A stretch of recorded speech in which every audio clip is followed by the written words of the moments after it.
You ever have that feeling, right? That you're capable of so much more, but something's just holding you back. Well, today we're going to dig into this incredible idea from Dr. Joseph Murphy. He argued that the key to unlocking everything you want isn't out there somewhere. Nope, it's already inside your own mind. So where do we even begin with a concept this big? Well, it all starts with one fundamental question, a question that really cuts to the core of what it means to be human. And Dr. Murphy was convinced that the answer to this one question could literally change your entire life. I mean, really think about this for a second. You see it all the time, don't you? You have people with, basically the same background, same opportunities, but their lives turn out completely different.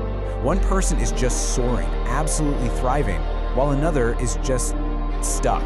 So what is it? What's the real difference maker here? And here's the big reveal, the central idea of this whole thing. The answer isn't out there. It's not your luck. It's not your circumstances. It's not what's happening in the world around you. Nope. The power is internal. It all comes down to how you use the incredible tool that is your own mind. Okay, so if we're gonna harness this power, we've got to understand the machine we're dealing with, right? Your mind isn't just one thing. It operates on two totally different levels. And understanding that difference, well, that's the first step to finally getting in the driver's seat of your own life. Here's a great way to think about it. Your conscious mind, the part that's listening to me right now, the part that reasons and analyzes, that's like the captain of the ship, standing on the bridge, looking at the maps, making all the decisions and shouting out the orders. But your subconscious mind, that's the massive engine room down below. It doesn't ask why, it doesn't question the orders, it just takes those commands and uses its immense, incredible power to make the ship go. And this leads to maybe the most powerful metaphor in the whole book. Your mind is a garden. And the most important part of this, you are the gardener. Every single thought you have is a seed. And your subconscious, well, that's the incredibly fertile soil. And it's not picky. It will grow whatever you plant in it. Beautiful flowers or poisonous weeds. It doesn't judge, it just grows. All right, so if your mind is this garden, then it stands to reason there's a kind of law of nature that governs how it all works. And according to Dr. Murphy, that law is surprisingly simple, but wow, is it powerful. And this is it. This is the absolute core of the whole thing. The law of your life is the law of belief. Whatever you consistently think and feel, whatever you impress upon your subconscious mind, it accepts it as 100% true. No questions asked. You constantly tell it you're successful, it gets to work making that happen. You constantly tell it you're failing, well, it gets to work on that too. You have to get this. Your subconscious mind doesn't have a point of view. It's totally impartial. It's this incredibly powerful tool, and it will build whatever you ask it to build. A beautiful palace or a dark prison. It all just depends on the blueprints you divot. And what are the blueprints? Your habitual thoughts. So, that leads to the big question, right? How do we make sure we're giving our subconscious the right blueprints? How do we do this on purpose? Well, the main tool we have for that job is something called an affirmation. Now, an affirmation is not just, wishful thinking. It's not about hoping for something. It's a very specific, disciplined practice.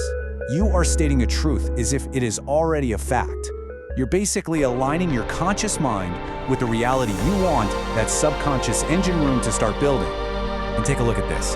This is a perfect example of what a powerful affirmation looks like. Just listen to the language.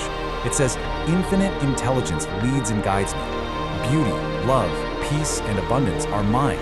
See the difference? It's not "I hope for peace" or "I wish for abundance." It's a declaration. It's claiming these things as your reality right here, right now. Okay, but before we get into the how-to, the actual technique, I've got to give you a really important warning. Because your subconscious is so literal, it takes you at your word no matter what.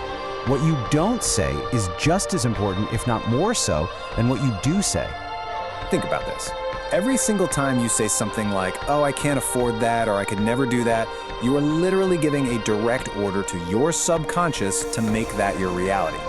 And even things like "I wish" or "I hope," what do they really signal? They scream, "I don't have it."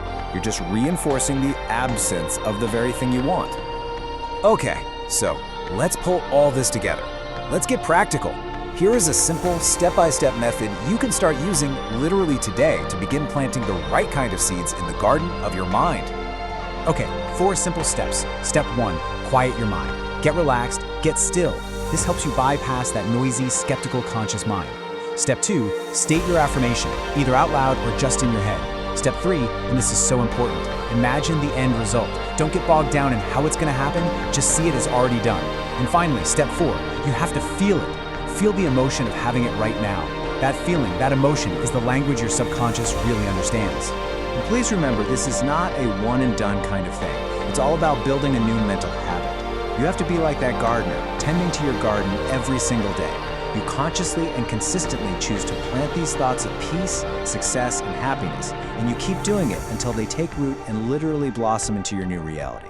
So what's the big takeaway here? It's that you are the creator of your own life. Simple as that. It happens through the thoughts you choose to think and the beliefs you decide to hold. The power isn't in some far-off place. It's right here, waiting inside you. So, the only question left is, what seeds are you going to plant today?